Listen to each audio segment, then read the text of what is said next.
Descending deeper into the building, Stanley realized he felt a bit peculiar. It was a stirring of emotion in his chest, as though he felt more free to think for himself, to question the nature of his job. Why did he feel this now, when for years it had never occurred to him? This question would not go unanswered for long. That's good. Oh. What is going on? Stanley walked straight ahead through the large door that read Mind Control Facility.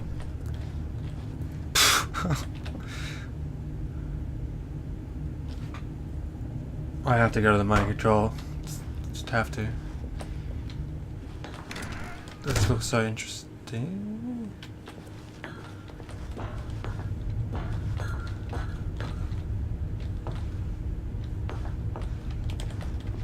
Idea button.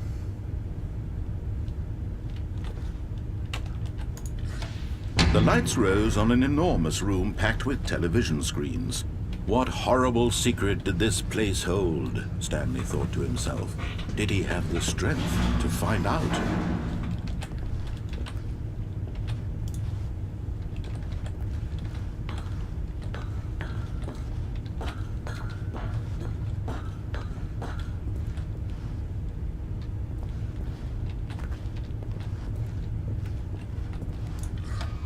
Now the monitors jumped to life, their true nature revealed.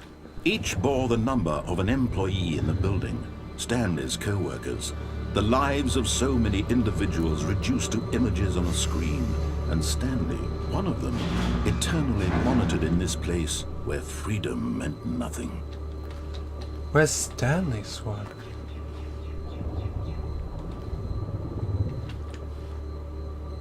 What's going on there?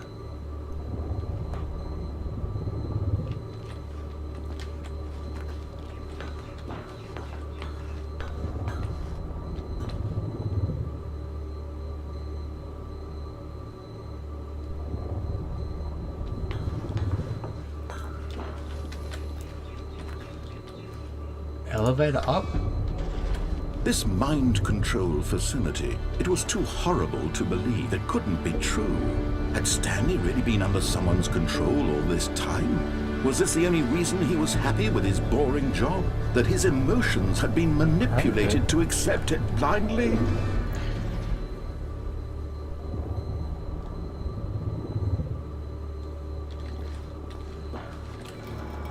No. He refused to believe it. He couldn't accept it. His own life in someone else's control? Never! It was unthinkable. Wasn't it? Was it even possible? Had he truly spent his entire life utterly blind to the world? But here was the proof. The heart of the operation.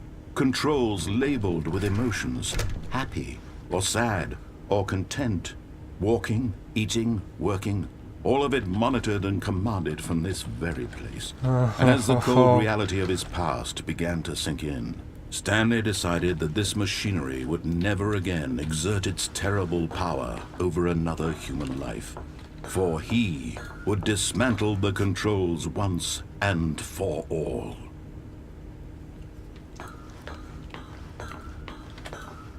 For?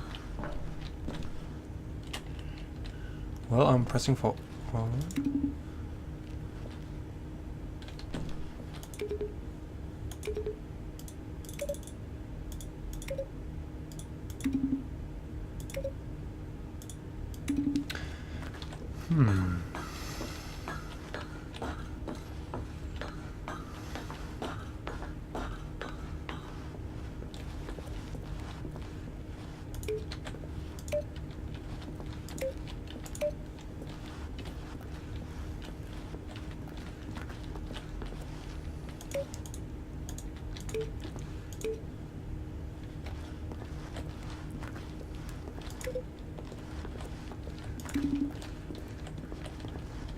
Where's 3?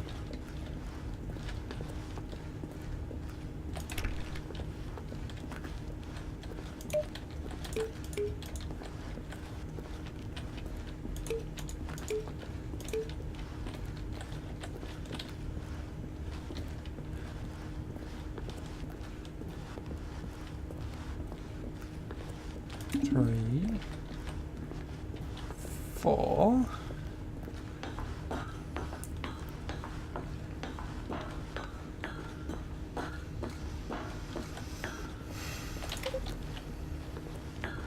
This better do something.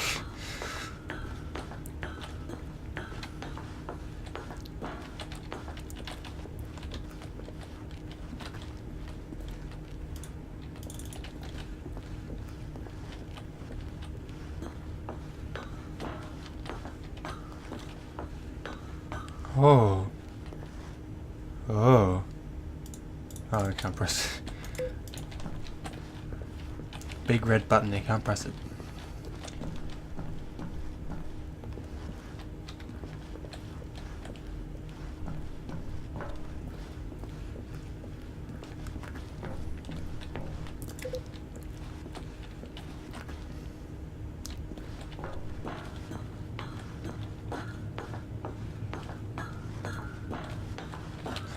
That's a big screen.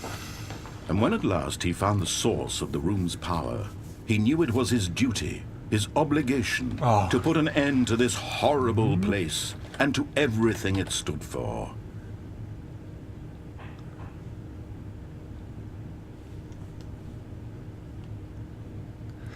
Man, I want my control, man.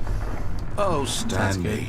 You didn't just activate the controls, did you? Yes. After they kept you enslaved all these years, you go and you try to take control of the machine for yourself. Is that what you wanted? Yes. Control? Oh, Stanley, I applaud your effort, I really do. But you need to understand, there's only so much that machine can do. You were supposed to let it go, turn the controls off, and leave. If you want to throw my story off track, you're going to have to do much better than that. I'm afraid you don't have nearly the power you think you do. For example, and I believe you'll find this pertinent, Stanley suddenly realized he had just initiated the network's emergency detonation system. In the event that this machine is activated without proper DNA identification, nuclear detonators are set to explode, eliminating the entire complex. Nice. How long until detonation then? Let's say... Okay. 2 minutes. Now this is making things a little more fun, yes. isn't it, Stanley? It's your time to shine. You are the star. It's your story now. Shape it to your heart's desires. Oh, this is much better than what I had in mind. What a shame we have so little time left to enjoy it. Mere moments until the bomb goes off. But what precious moments each one of them is. More time to talk about you, about me, where we're going, what all this means. I barely know where to start. What's that? You'd like to know where your co-workers are? A moment of solace before you're obliterated? All right, I'm in a good mood. You're gonna die anyway. I'll tell you exactly what happened to them. I erased them. I turned off the machine. I set you free. Of course, that was merely in this instance of the story. Sometimes when I tell it, I simply let you sit there in your office forever, pushing buttons endlessly and then dying alone.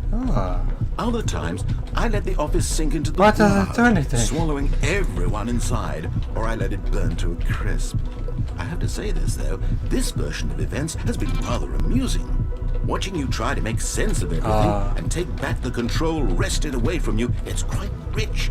I almost hate to see it go. But I'm sure whatever I come up with on the next go-around will be even better.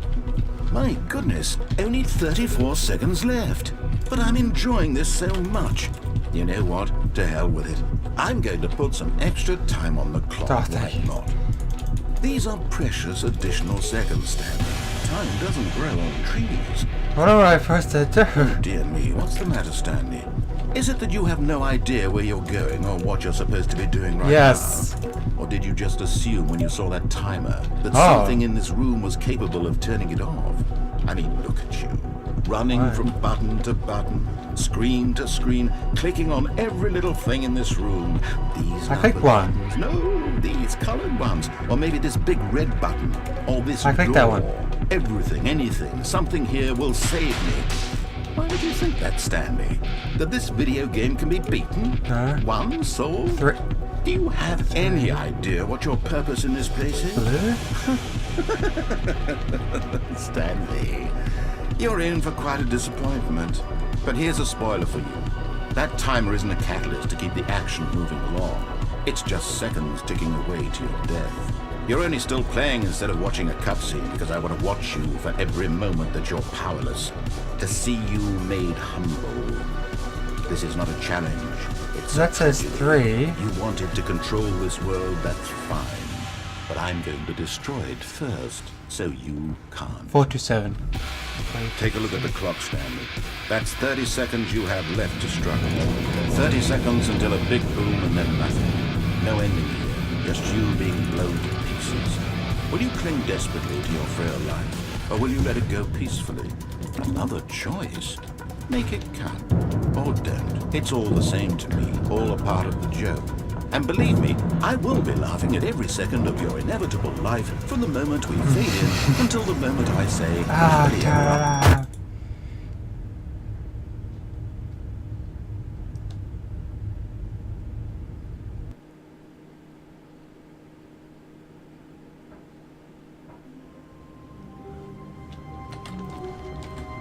All of his co-workers were gone. What could it mean? Stanley decided to go to the meeting room. Perhaps he had simply missed it. When Stanley came to a set of 2 open doors, he entered the door on his left.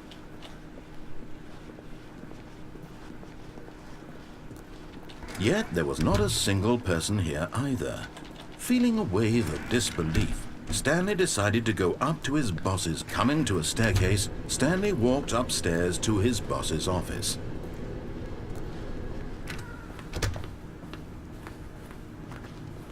Stepping into his manager's office, Stanley was once again stunned to discover not an indication of any human life. What could it mean? Stanley wondered aloud to nobody. He began wildly tearing through papers on the boss's desk, pulling books off the shelf, looking behind paintings, desperate for clues to his situation. But his attention was caught by a keypad behind the boss's desk. What could its purpose be? In fact, this keypad guarded the terrible secret that lay buried below his feet.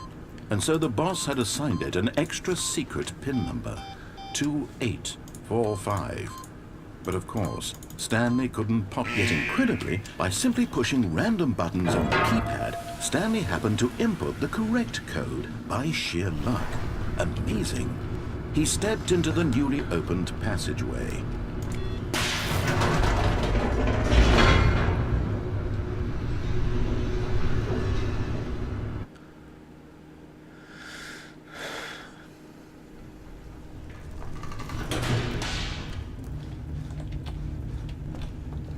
Stanley walked straight ahead through the large door that read Mind Control Facility.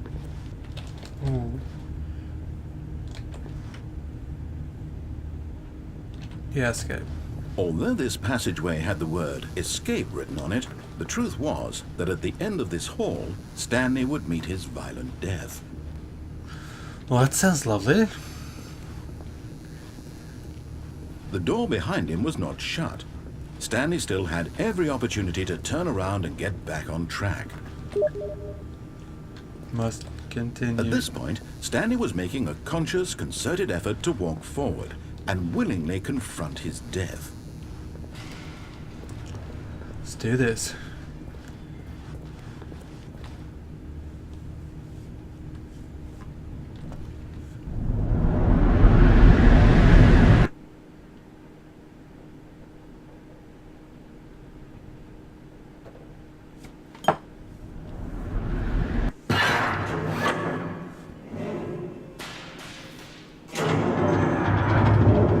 As the machine whirred into motion and Stanley was inched closer and closer to his demise, Oh my he reflected that his God. life had been of no consequence whatsoever.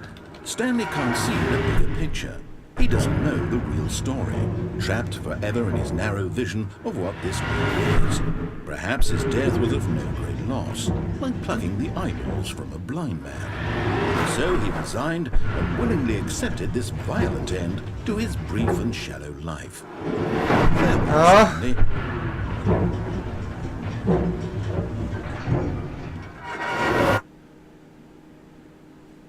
"Farewell, Stanley," cried the narrator. as Stanley was led helplessly into the enormous metal jaws. In a single visceral instant, Stanley was obliterated as the machine crushed every bone in his body, killing him instantly. What? What?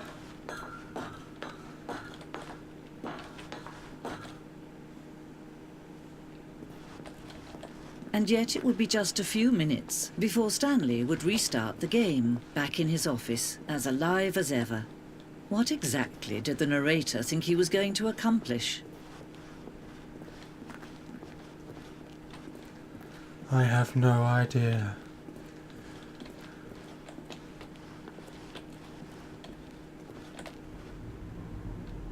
When every path you can walk has been created for you long in advance, death becomes meaningless, making life the same.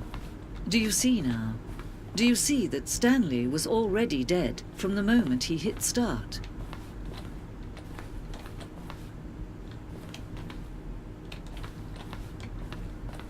Oh my god.